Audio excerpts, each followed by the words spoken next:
Hola, ¿qué tal? Mi nombre es Rodrigo, profesor de música de la Escuela Especial 501 de Hipólito Yrigoyen Henderson.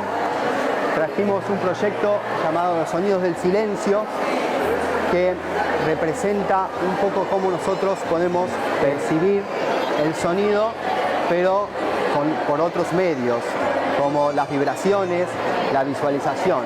La situación inicial fue la visualización de un rayo donde un alumno con discapacidad auditiva presenció visualmente el rayo y segundo después sintió la vibración.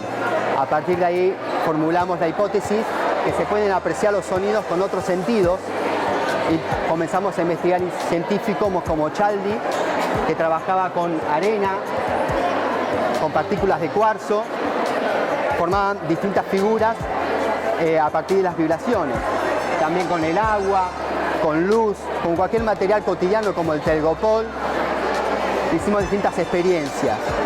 Y en lo cotidiano en el colegio observamos que este alumno no escuchaba el timbre, un estímulo muy habitual en la escuela. Cuando suena el recreo, todos los alumnos están esperando ese estímulo para levantarse y salir al recreo. Él solamente observaba a sus compañeros que se levantaban y bueno, no tenía ese estímulo. Entonces adaptamos un timbre con dos luces.